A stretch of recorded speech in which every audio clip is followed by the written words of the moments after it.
latihan muhadharah atau tausiah,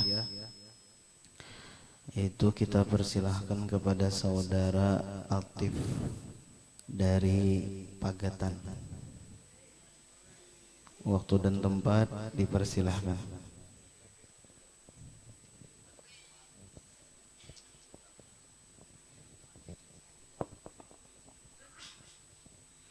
Assalamualaikum warahmatullahi wabarakatuh.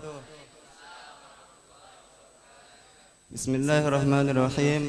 Alhamdulillahirabbil alamin. Nahmaduhu wa nasta'inuhu wa nastaghfiruh. Wa na'udzu billahi min shururi anfusina wa min sayyiati a'malina. May yahdihillahu fala mudilla lahu wa may yudlil fala hadiya lahu. أشهد أن لا إله إلا الله وحده لا شريك له وأشهد أن محمدا عبده ورسوله اللهم صل على سيدنا محمد وعلى آله وصحبه وبارك وسلم أجمعين أما بعد.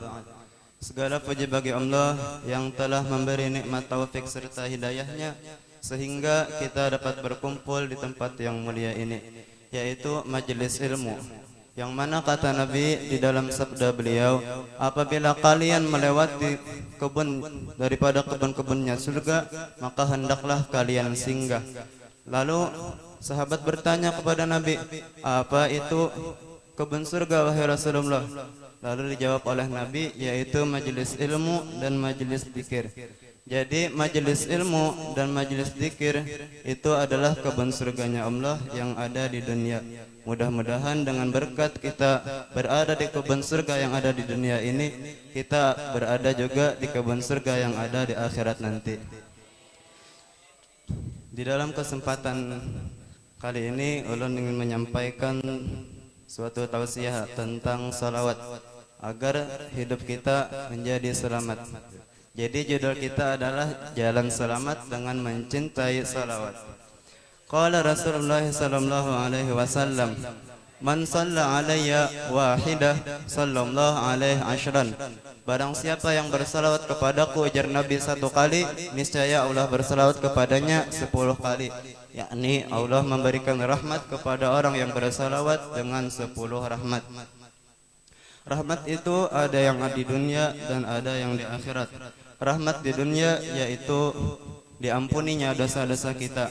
Dengan sebab diampuni dosa, urusan kita dimudahkan Allah Ta'ala, rezeki kita dimudahkan Allah Ta'ala. Bahkan bagi penuntut ilmu, insya Allah dimudahkan dalam segi menghafal, memaham pelajaran. Kenapa? Karena diantara yang menegah ilmu ialah dosa. Sebagaimana guru Imam Syafi'i pernah menasihati beliau. Ujar Imam Syafi'i, syaqautu ila waqi'in su'ahibzi fa'arsyadani ila tarakil ma'asi fa'inal hifdha fadlu min ilahi wa fadlullahi la yu'ta lil 'asi. Aku pernah mengadu kepada guruku Imam Waqi, kata Imam Syafi'i, lalu tentang buruknya hafalanku. Lalu guruku menyuruhku untuk meninggalkan maksiat, karena sesungguhnya ilmu itu tidak diberikan kepada orang.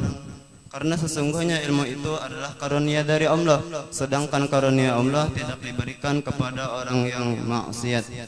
Jadi bagi penuntut ilmu, alangkah bagusnya kita memperbanyak salawat. Dengan memperbanyak salawat, maka dosa insya Allah akan diampuni.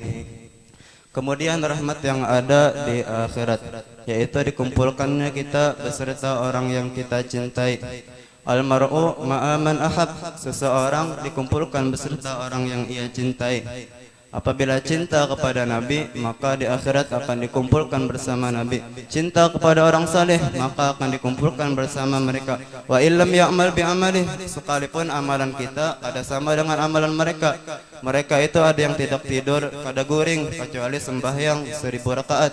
Ada yang kada guring lagi kecuali sembahyang 300 rakaat. Ada lagi yang kada guring kecuali sembahyang 100 rakaat. Sedangkan kita ada kawa menuruti amalan mereka, tetapi dengan berkat cinta maka akan dikumpulkan bersama mereka. Lalu bagaimana supaya kita cinta? Yang pertama adalah kita harus kenal dulu. Tak kenal maka tak sayang, tak sayang maka tak cinta, tak cinta maka tak mungkin bersama. Ujar.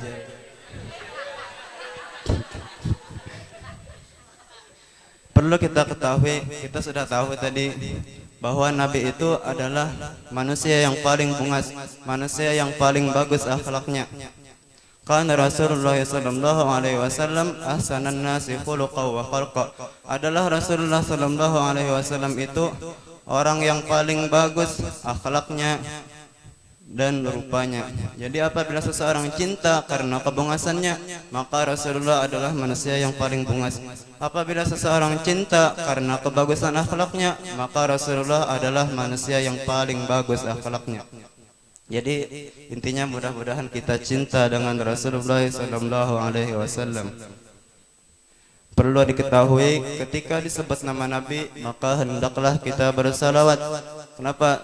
Yang pertama, supaya kita tidak tergolong orang yang bakhil, yang tidak dapat melihat Rasulullah di hari kiamat nanti.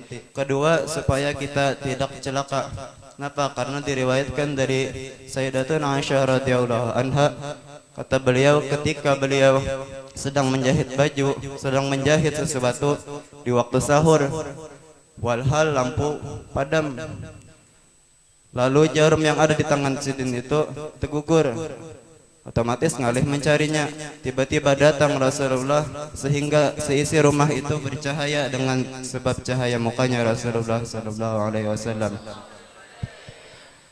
Lalu kata Rasulullah, wahai Aisyah, celaka orang yang tidak dapat melihat mukaku di hari kiamat nanti.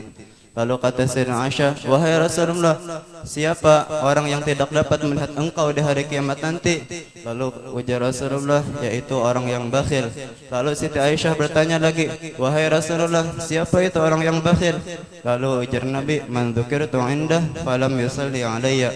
Orang yang ketika disebut namaku walhal ia tidak bersalawat kepadaku. Allahumma shalli ala sayyidina Muhammad. Riwayat yang lain lagi, manakala Rasulullah sallallahu alaihi wasallam sedang berkhutbah, ketika beliau menaiki tangga yang pertama, beliau berkata amin. Ketika melewati tangga yang kedua, beliau berkata amin. Ketika melewati tangga yang ketiga, beliau berkata amin. Lalu sahabat bertanya kepada Rasulullah, wahai Rasulullah, kami dengar pian mengucap amin 3 kali tadi. Lalu ujar Rasulullah, wahai sahabatku, manakala aku menaiki tangga yang pertama, lalu malaikat Jibril datang. Ujar malaikat Jibril, wahai Rasulullah, celaka orang yang menemui bulan Ramadan walhal dosanya tidak diampuni. Lalu aku kata amin, ujar Nabi. Manakala menaiki tangga yang kedua, malaikat Jibril berucap pulang, ujar Nabi, wahai Rasulullah, celaka hamba yang menemui kedua orang tuanya atau salah satu dari keduanya walhal ia tidak masuk surga. Lalu aku kata amin, itu Nabi. Lalu ketika Nabi menaiki tangga yang ketiga, malaikat Jibril berucap pulang, wahai Rasulullah, celaka hamba yang ketika disebut nama engkau walhal tidak bersalawat kepada engkau. Jadi apabila disebut nama Nabi, maka hendaklah bersalawat. Kalau perlu nyaringi. Kenapa? Karena ada cerita, ada seorang ulama sufi yang bertetangga dengan orang yang ahli maksiat. Lalu tetangganya itu meninggal dunia. Manakala seorang ulama sufi tadi guring, lalu bermimpi melihat tetangganya, walhal tetangganya itu di dalam surga. Lalu bertanya ulama sufi tadi, wahai tetanggaku, dengan apa, amalan apa yang membuat engkau mendapatkan martabat ini? Lalu ujar tetangganya tadi, manakala sewaktu di dunia aku melewati majelis ilmu, lalu aku mendengar guru yang ada di dalam majelis itu meriwayatkan hadis Nabi. Lalu ujar guru itu, man shalla alaihi wa rafa'a sautah wajabat lahul jannah. Barang siapa yang bersalat kepada Rasulullah kemudian mengangkatkan suaranya, maka wajib baginya masuk surga. Lalu guru yang ada dalam situ pun mengangkatkan suaranya dengan bersalawat kepada Rasulullah. Lalu aku pun ujar tetangganya tadi, umpat dia bersalawat mengangkatkan suara dengan bersalat kepada Rasulullah. Begitu juga murid-murid yang ada di dalam majelis itu.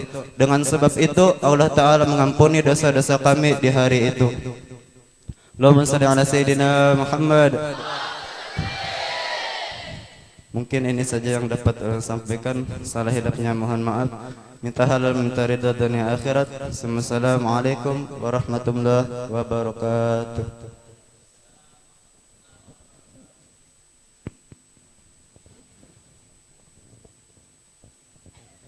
Habis ya kalau sudah lah.